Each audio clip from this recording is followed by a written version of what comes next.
What's up, guys? Welcome back to Different Lens. Today I have a really special guest. He's the voice of Taiju from Dr. Stone, Nosil Silva from Black Clover, and of course, Miria Togata or Lemillion in My Hero Academia. Ricco Fajardo, thank you for being here. What's up, bro? What's I'm up, happy man? to be here, dude. It's for a change of pace. We're doing a little talk on the old computer. I miss hanging out and playing board games with you, man. Oh no, I don't think I'm ever gonna play board games with you ever, Come on. or at least the ones that take a lot of strategy and that can be No, you deceitful. that's literally we only played what, two games together? Come One. on.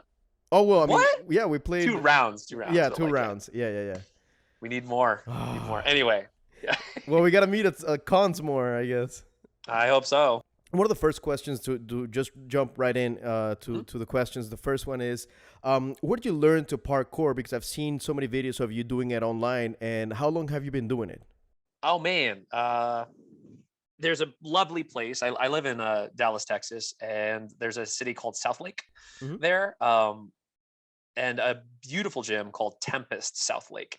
They used to have a bunch of different locations all over the country, but of course, since COVID, a couple locations closed down. But thank goodness the one in South Lake is still open because that there are a couple other parkour gyms in the area, but that one has a really reliable sort of like brand, Hmm. and all the teachers there are really great. I love those guys. Franco and Wes and TJ, these guys taught me so much. And by far, I'm the oldest guy in that class, by the way. Like every kid is like, 15, 16 years old. And here I am in my 30s. I'm like, all right, let's do some parkour, kids. But it's really great, man. It's been really, it keeps me fit. One of my favorite things that I've learned from parkour is the day when, I was jumping off of rooftops essentially, like for one story, two-story things onto the ground and rolling. Hmm. And I learned that you start to see the world rather than a bunch of barriers. When you practice parkour enough, you start to see everything as like open doors. Like an Things, opportunity. yeah. Yeah. Instead of barriers or opportunities, which I was like, oh my God, mind blown, dude. Um, it was a really beautiful realization, but yeah, That is love so parkour. cool. That is so cool. I did a little bit of it a few years back. A few years, like 10 years back. Yeah. I was never really good at it because I'm a clumsy person. So What? I would like always hit my shoulder or like try to grab it and then just like fall off. So it's like I was like, yeah, I'm not doing this. I don't have any medical No, you got to insurance. keep going. I was like, Oh I don't have yeah, medical that's true. insurance. So yeah, back Well, in the day. that's different. Yeah, exactly.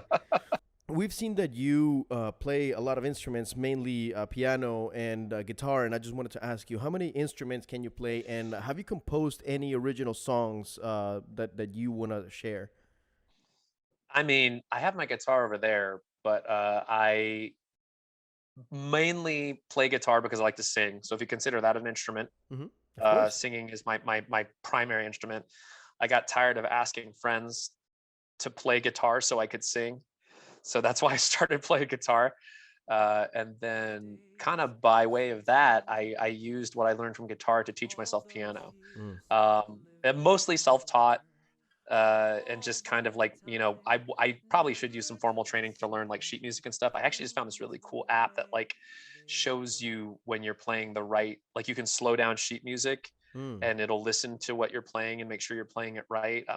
So there's a lot of really cool resources that you can use to like teach yourself things. But yeah, definitely guitar and piano, and but primarily leading with voice. Original compositions, man, like I write sad emo songs about girls. Like that's all I ever do. Whenever you ask something, like it's always like either really romantic or like sad as hell, just emo. Um, which I don't know. That's just like where I guess I go to when I'm just in the quiet hours writing. But I have adapted a couple of songs. One of the ones that I worked on, and I didn't adapt it, is actually my friend Amanda Lee. Hmm. She's on Spotify, amazing singer. She let me do harmonies with her on a My Hero Mm. cover, which it's got a bajillion like list. It's really cool to be on Spotify. I was like, oh, sweet. But I adapted the opening to Dr. Stone, Good Morning World, Hmm. and I did it country version. Oh wow.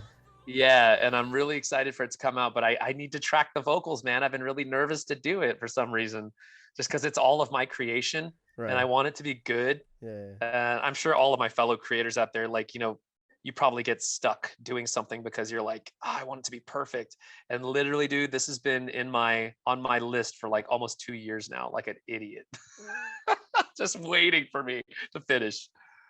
So going back to the music and something that you were just saying of camera is that you connect a lot with your audience through live streams and through Instagram and all of that. And do you feel you connect more to your audience on an emotional level playing music on your live streams? Because I know you do that a lot. I guess compared to what? Because you said, do I connect more? Like, do you mean than in person or?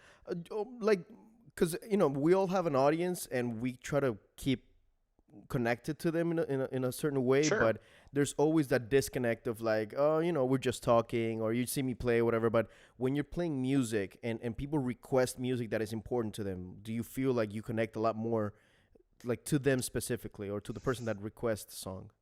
Yeah, I mean, it's interesting because for me, I don't do too much of that. I think I have like a TikTok that I only do live streams on. I have one video on TikTok, and I Okay. got like a bajillion, like I like all these great people that follow me, and I feel very flattered.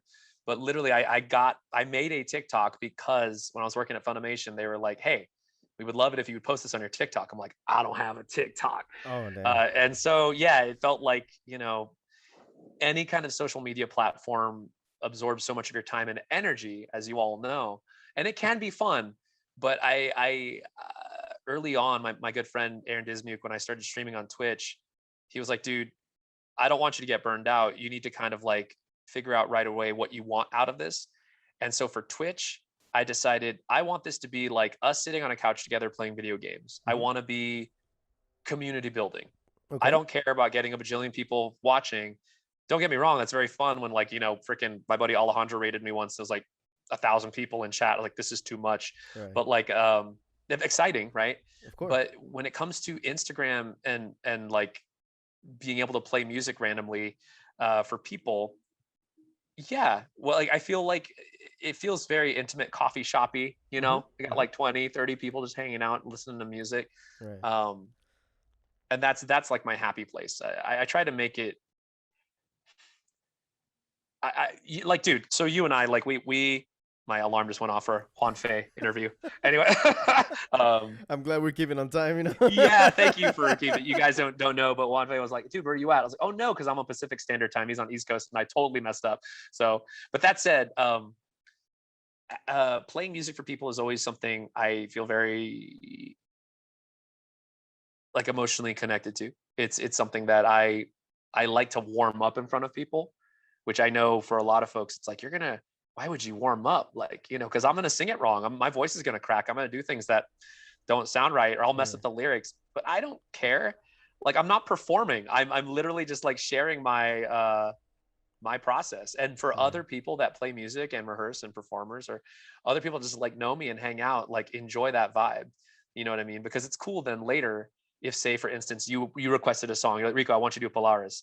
I was like, I don't know exactly how that goes, but I can try, and I'm gonna sound like garbage probably the first time, but by the fifth or sixth time, I'll probably start to get it. Yeah. And that's cool. I like being on a journey with people. I think too much nowadays we focus on trying to get everything. It's expected that you have everything 100% perfect right out of the gate. Mm-hmm. Mm-hmm. And on social media, everyone has all their presence so carefully. The makeup is just right, the hair, the angle, and I'm like, man, that ain't you. Looking all that GQ model shot. Which again, granted, I know that's a part of our world. Is Right. like we're trying to put our best face forward, Mm-hmm. Mm-hmm. but where inside of that do we actually exist? Do you know Right. what I mean? Like, so for me, I'm just always like, as much as we are connecting digitally, and thank goodness we had this at the top of the pandemic, because man, I would have went kind of bonkers. I feel had I not had people to talk to. Right. Um, but even inside of that, as I meet people at conventions, as we're starting to hopefully it seems like get our hands around COVID and figure it out. Um, man, it's really cool to actually meet these folks who I've met on Instagram and TikTok and Twitch in person. Mm-hmm. It's been so cool. So we have in this show we have a bit of a dynamic where we have a set of 20 questions, but I'm gonna ask you to pick three of them. So if you can give me three numbers from 1 to 20, please. Oh my God. All right. Let's go lucky number 7. Mm-hmm. I want to know what the last one is. We got to get 20. And Okay. then let's do lucky number 13. 13. Actually, funny thing is that has been the most asked question so far. Oh, should I not do 7 then? No, no, I'll no. change 7. No, I'll no, change no. it. Don't worry, don't worry, don't worry. It's Hang fine. on. Is 7 or 4 better? Because I was going to choose 4. Oh, 4 is kind of a tough one to answer. In a good way or like? In a good way, but in also a strange way. Yeah. I'll leave it. I'm going to replace number 7 with 4. Okay. That's Okay. cool. Okay. All right. The rest stands. Okay. Only because Juanve said that everyone else chose 7. So Just because I peer pressured you. I'm not into like other choosing- girls. I'm not like other girls. Number 4 is, what character do you think you could have done a better job at? None of them. I mean, like the thing is like you listen back to your things. Like I listened back to like my first anime role. Are you talking about anime? Whatever. specifically? Yeah, that's fine. I mean, that's what you're most known for. So.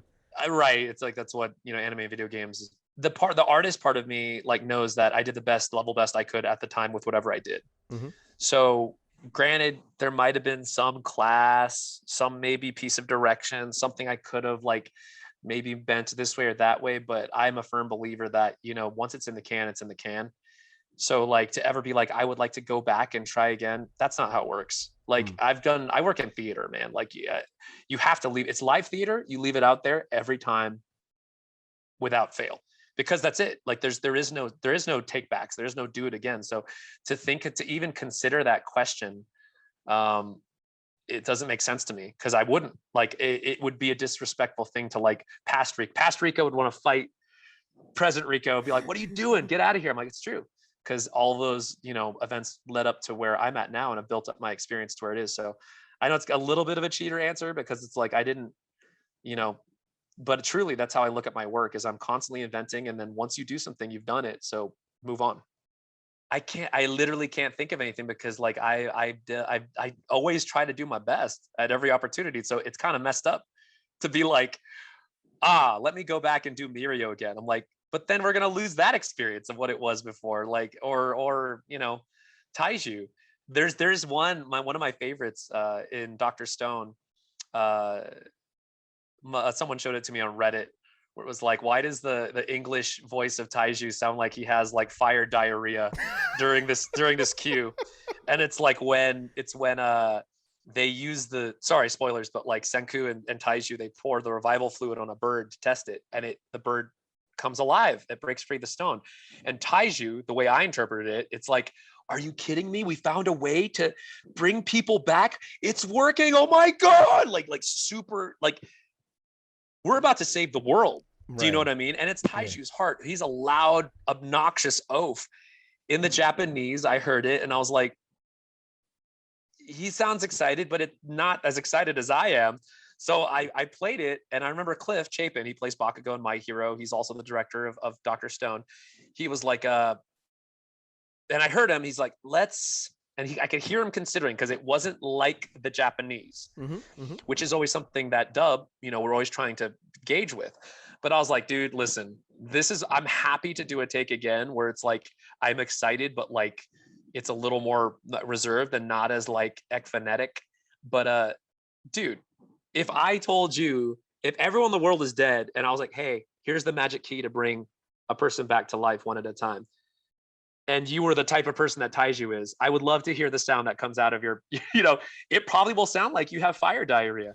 Like, very but guttural, anyway, very like, yeah, it's like, hell yeah, we did this. But anyway, not to justify any actions, but I was like, if you were to say, would you like to do that over again? I'm like, absolutely not, man. I'm living in the moment, bro. Right, for sure.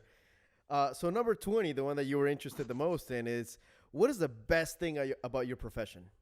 I feel like the best thing about my profession is that I get to explore wholeheartedly and with a very thorough and meticulous mind other lives and perspectives that are not my own. Mm. So whenever I'm taking on a character, I get to like dive into this thing, whether it's theater, movies, even commercial in some ways, film, less to a lesser extent commercials, anime, video games. But like I get to set aside myself, put on a different hat, and say, I am now fully believing I am this person. Mm-hmm. And with that comes a sort of empathy and understanding for other people in this world that I don't think a lot of people are able to do in a day to day. Mm-hmm. I mean, my brother, he's a contractor. I'm here in Vegas celebrating his birthday. Um, he builds. He's a builder. Very like practical dude about the way he plans things. Does he sit and meditate about what would it be like to be a hunter of demons? Right. What would it be like if I had this sword that I could see how to chop off the demon's head? And what is that like? What if my sister was like cursed and I had to, do you know what I mean? Like, and we get the opportunity to seriously consider that, integrate it into our heart and mind and like play. But not just that, we take with us, I think, these perspectives of these characters that then when we ever meet someone that obviously maybe not a demon hunter, but someone in our life that might be going through something, Mm-hmm. we can identify and we can sympathize and empathize with these folks.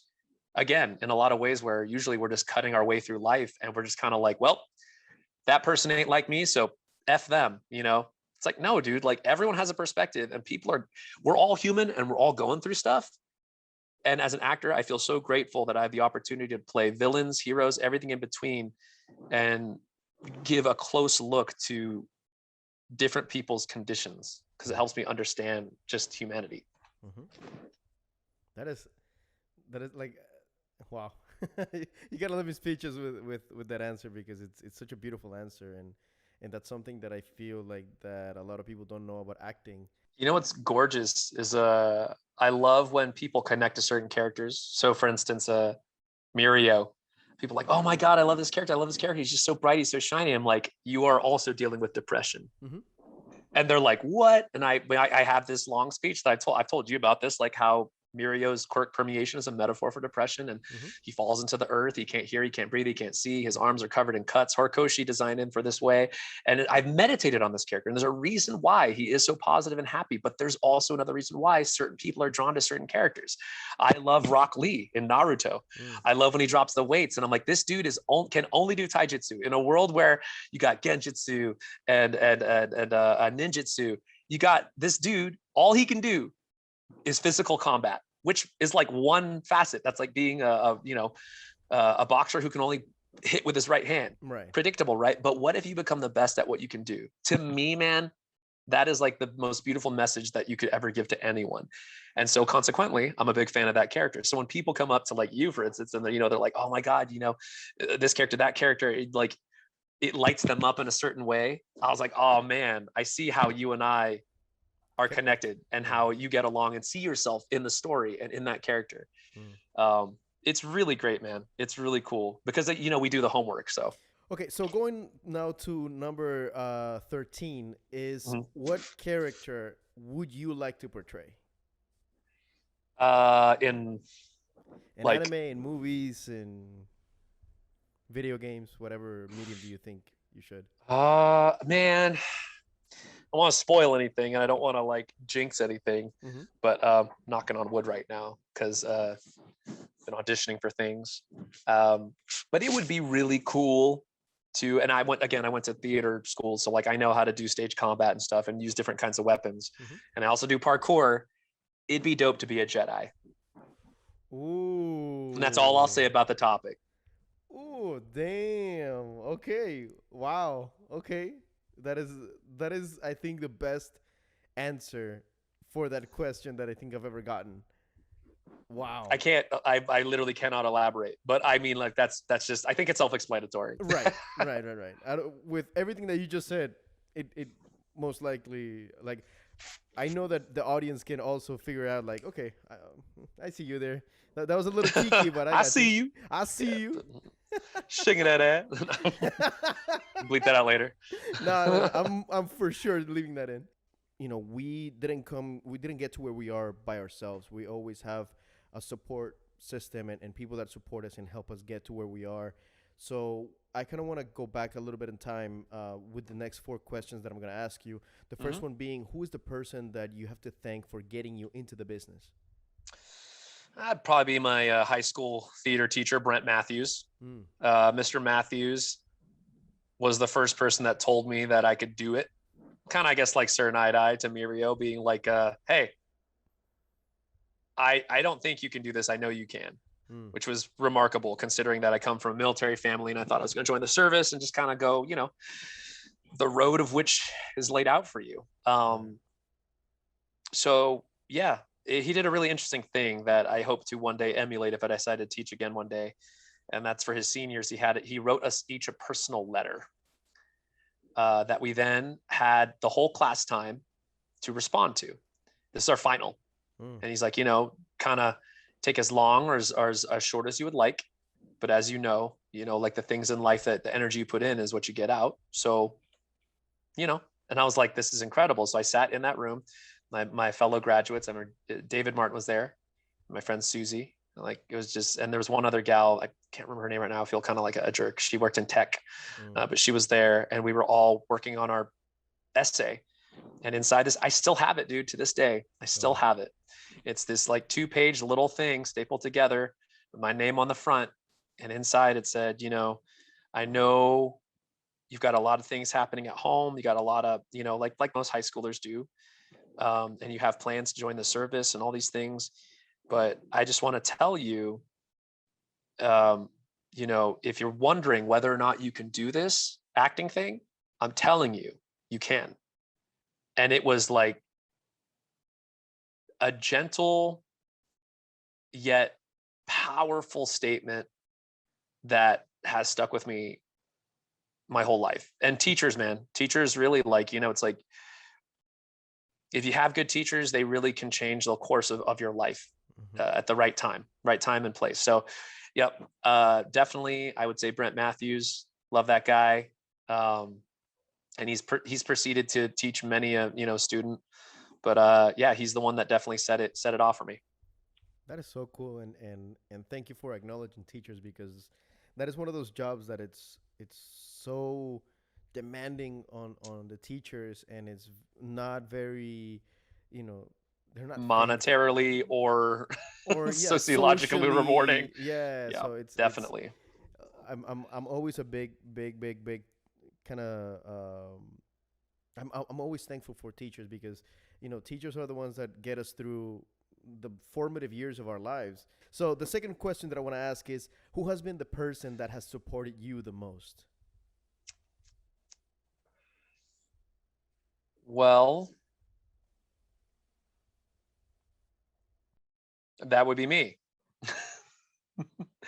Yeah, I think about folks in my life when I talk about support. Now there is like emotional support, there's financial support, there's all these different things, but whenever push has come to shove, at least in my life and my experience, it has been up to me to rally, and that it was a very lonely but also very empowering thing when the chips are down and you know you don't think you can do it, and all you have is that voice inside of you. you know I've had that conversation with myself more times than I can count, and whenever it gets down to that last little scrap of myself, there's always this kid version of myself inside that's like snickering to himself. He's like, oh, man, you're never going to quit. And I'm like, yeah, you're right. Yeah. And then so not this isn't like take a moment to pat myself on the back, but the way you ask that question, um, I have the moral support. And I'm sure if I really like needed, if I asked like my brother or my partner or, maybe even friends, they would be there. But for most of my life and career, um, it's been me. So Wow, that's valiant, and I respect that. This is kind of like a bonus question because it's not really on the stuff that I ask all the time, but it's like when did it click for your family that you were actually like really like this was seriously your path and the way that you wanted to go? I don't think even to this day. But it wasn't for them, Mm-hmm. you know. Uh, I remember a story of my grandfather. I was at their house, and he's passed now, as well as my grandmother. But like, I was at their house, and a commercial that I'd worked on came on TV. My Mm-hmm. grandfather saw me. He's like, "Oh, that's you." And I went, "Yeah." And it was one of those commercials that, I did really well on that commercial. And because commercials that air on TV and national commercials are worth a good amount of money for actors. Mm-hmm. Mm-hmm. They don't come by very often, but it was a cool moment because my grandpa saw it and he said, "Did they pay you for that?" Because my grandfather's very money centric. He's a Navy chief, retired after like Oh. 30 years. He's very like, "You made money doing that?" And I'm like, "Yeah." He's like, "Huh." And so it was cool to see the wheels turn. But then, not even within about 20 minutes later, some friends came over to the house. And every time anyone asked what I do, I'm like, "I'm an actor." Um, but when they came over, my grandfather's like, "Oh, oh yeah, this is your grandson. What does he do?" He's like, "Oh, he's a teacher. He's a teacher. What does he teach?" "Oh, you know, uh, language, communication, arts." My grandfather always wanted to try to see. He couldn't see the value of what I did. You know what I mean? So he had to kind of always say it in a way that like gave him value, which I would hear these things. And by the way, man, thank God I didn't do it for him, because if I heard that, like, Right. it would tear me up. It would be like, "Man, you don't see me for me." Um, and that's advice I actually gave to a fan recently out in the UK. They were looking for validation through their parent and asking me for advice, and I was like, Mm. "Listen, from personal experience, if you're waiting for that train to come into the station and you're at your age and they're like 16 years old, I'm like, I would encourage you to cultivate your heart, cultivate what you have, because if you want something, honor yourself and go for it. Obviously, it's great to have support, as we just talked about. It's great to have support. But at the end of the day, the only person you're going to have to say sorry to is yourself for not pursuing something. Right. Truly." Okay, so since I think this question, I love this question specifically for musicians. What song reminds you of your youth? That song reminds me of my youth. It's probably some Green Day song. Let me think. Mm. Oh, what is it? It was hang on. There's one that always pops up, and it's darn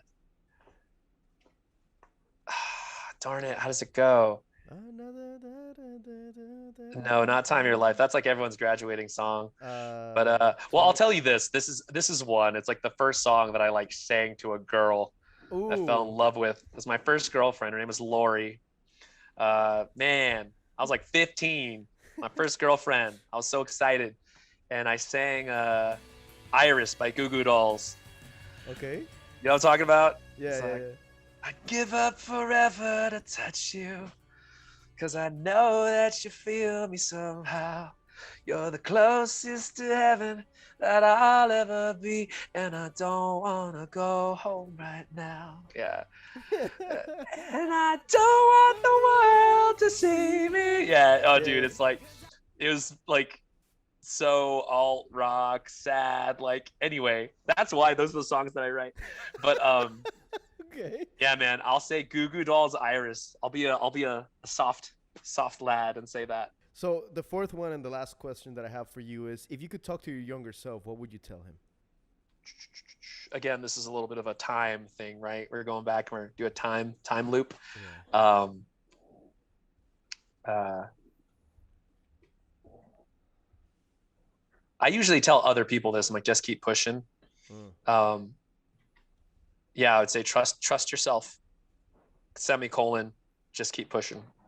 Mm. Thank you for the grammar too. It's